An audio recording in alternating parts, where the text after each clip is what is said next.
Énormément de choses à dire ce soir sur ce match nul, ce 0-0 pourri, catastrophique, nullissime du Paris Saint-Germain. Tous les joueurs ont été à côté ce soir. Ils ont été en dessous de tout, à part Donnarumma qui a très clairement tenu la dragée haute et qui a fait ses 3 arrêts. Le Paris Saint-Germain s'est fait dominer de la première à la 90e minute de jeu. On a vu des joueurs très clairement incompétents. Mbappé ce soir, inexistant. Le PSG a montré une nervosité en Ligue 1 contre Reims.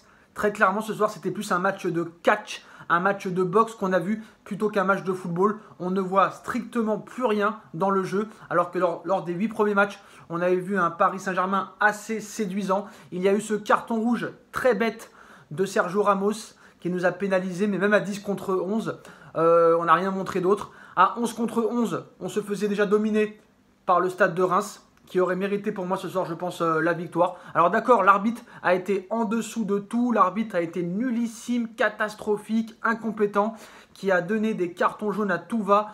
Très clairement, ça a fini en bagarre tout le match. On a vu de la nervosité du côté du Paris Saint-Germain, très clairement, tout le match.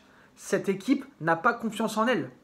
Déjà, le PSG n'a pas de banc, et ça, c'est très problématique. On a vu la tête de Luis Campos tout le match, à la mi-temps. Luis Campos a raté son mercato et il le sait très bien.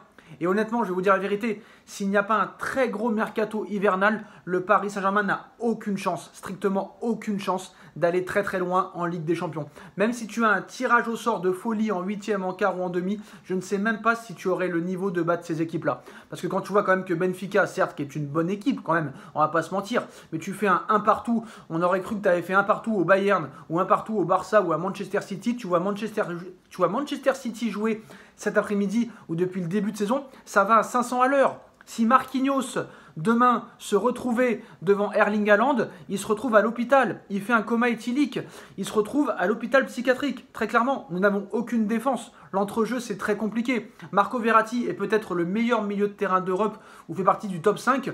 Il est le meilleur milieu de terrain incontestable du Paris Saint-Germain, mais très clairement, ce joueur ne progresse pas dans son éducation, dans son état d'esprit. Il n'arrête pas une seule seconde de parler à l'arbitre alors que ça ne va rien changer.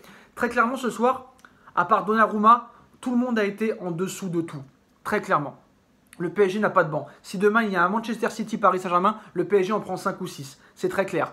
On a senti de la nervosité. C'est une équipe qui n'a pas confiance en elle. Un entraîneur qui n'a pas confiance en lui. Et très clairement, moi je pense que voilà, on va me dire, c'est pas le problème des entraîneurs, c'est pas le problème des entraîneurs. L'entraîneur quand même a sa responsabilité. Je suis désolé, Christophe Galtier n'arrive pas à innover. Luis Campos a raté son mercato très clairement et il en est conscient. Il en est conscient. Maintenant, très clairement, l'arbitre a pété complètement les plombs. Mais est-ce que l'arbitre, certes, qui a raté complètement son match, les arbitres français sont les plus incompétents, les plus pourris, les plus nuls d'Europe et du monde, mais est-ce une excuse pour montrer une telle copie aussi catastrophique qu'on a vu ce soir?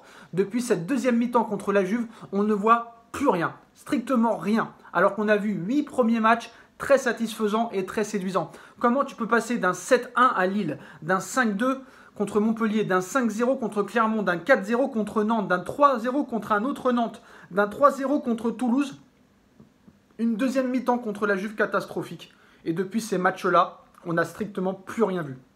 C'est une équipe complètement en déséquilibre, complètement stéréotypée. Une défense qui n'a plus le niveau. Ramos n'a plus le niveau. Marquinhos n'a plus le niveau. Danilo est en train de retrouver le niveau pourri qu'il a eu l'année dernière. Un milieu de terrain très compliqué, très dans le dur aujourd'hui. Même si Fabian Ruiz quand même est de mieux en mieux. Un Mukiele en très grande difficulté. Un Hakimi qui rentre, qui pète les plombs. Un Neymar qui rentre, qui pète les plombs. Neymar est en dessous depuis 2-3 matchs. Je suis désolé de vous le dire, mais c'est la vérité. Et je pense que voilà, l'approche de la Coupe du Monde, c'est la raison pour laquelle je pense Mbappé et Neymar sont en dessous de tout. Et force est de constater qu'à l'heure actuelle, à l'instant T, à l'heure où on parle, le meilleur joueur du Paris Saint-Germain n'est ni Kylian Mbappé, ni Marco Verratti, ni Neymar Junior. Le meilleur joueur du Paris Saint-Germain à l'heure actuelle, à l'instant T, est un joueur argentin qui fait 1m69 et qui a 35 ans. Il s'appelle Léo Messi, la Pulga. Lionel Messi, 7 ballons d'or. Et on voit depuis quelques matchs que tu as une certaine Messi-dépendance, très clairement. Le Paris Saint-Germain fait peur. Le Paris Saint-Germain est inquiétant. On pensait que l'ère Tuchel, l'ère Pochettino, l'ère Emery était derrière nous. Chasser le naturel, il revient au galop. Très clairement, Galtier s'est transformé ou a évolué, comme dans Pokémon on dirait, en Pochettino. C'est-à-dire que Tuchel s'est transformé en Pochettino, Pochettino s'est transformé en Galtier. Et moi je pense très clairement, vous allez me dire, arrête avec l'entraîneur, on change d'entraîneur tous les 2 ans, ça ne change strictement rien. Moi je pense que tant qu'il n'y aura pas un top coach sur ce banc de merde qui viendra entraîner cette équipe, on ne pourra pas savoir quelle est la finalité de ce Paris Saint-Germain. Très clairement, ce soir, Marseille avait perdu contre Ajaccio, dernier. Qui aurait cru ça? Tu as vu l'opportunité très clairement de te mettre à l'abri. Il n'y a rien dans le jeu est complètement stéréotypé, on joue au ralenti, on perd 75 ballons par minute. Ce n'est pas normal quand tu veux prétendre gagner la Ligue des Champions. Donc à un moment donné, stop. Même Galtier sur son banc, il est complètement perdu, il ne sait plus quoi faire. Quand tu vois que Neymar et Mbappé pètent les plombs à la fin du match, ils sont censés montrer l'exemple. Neymar, il veut toujours se battre, le mec. Soit il est par terre, soit il veut se battre. Il n'arrête pas de parler avec l'arbitre comme avec Neymar. Et je suis désolé, à un moment donné, là, l'équipe est complètement coupée en deux. Soler ce soir, certes, manque de rythme, mais Soler a été catastrophique. Sarabia, il est très humble, mais il est très limité. Hugo Ekitike qui ne rentre même pas une seconde. 36 millions d'euros. Est-ce normal? Est-ce acceptable? Est-ce cohérent? Est-ce très clairement lucide de la part de Galtier? Les décisions de Galtier sont bizarres. Les décisions de certains joueurs sont bizarres. Les placements de Mukiele à droite, catastrophiques. Hakimi, je ne sais pas ce qui lui arrive, le gars. Mais bon, je pense qu'il devrait plus faire mannequin que joueur de foot. Le mec, dès qu'il est rentré, il a voulu se taper. Alors, c'est bien de mettre la faute sur l'arbitre, qui a fait un match nullissime, qui a mis 70 cartons jaunes, qui avait déjà mis beaucoup de cartons rouges et cartons jaunes depuis le début de ce match. On sait très bien que les arbitres français sont nullissimes. Mais voilà, tu ne peux pas mettre la faute totalement à 100% ce soir sur l'arbitrage. Au niveau du jeu, il n'y a strictement rien à retenir. C'est pas possible, tu ne peux pas continuer comme ça. On s'emmerde tous les matchs et on sait qu'on va s'emmerder à chaque match. On ne prend plus aucun plaisir. On a vibré pendant 8 matchs et il y a eu cette mi-temps, PSG Juventus. Je ne sais pas ce qui s'est passé, mais en tout cas, il s'est passé des choses. Quand tu vois que Mbappé, le gars, se fait justice en voulant faire des fautes bêtes, le mec, il n'a strictement rien fait. Il s'est fait cadenasser, il s'est fait humilier par la défense rémoise, comme il s'était fait humilier par la défense brestoise il y a quelques secondes.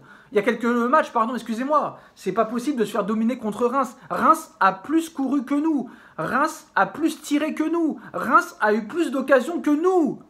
Même à 11 contre 11. Donc il ne faut pas mettre la faute sur le carton rouge de Sergio Ramos. On ne sait pas ce qui s'est passé. On ne sait pas pourquoi Ramos, très clairement, a eu un carton rouge alors que c'est Verratti qui fait la faute. C'est Verratti qui prend le carton jaune. Neymar qui prend aussi un carton jaune par match. Maintenant, ça devient problématique. Alors on ne sait pas ce que Ramos a dit très clairement à l'arbitre.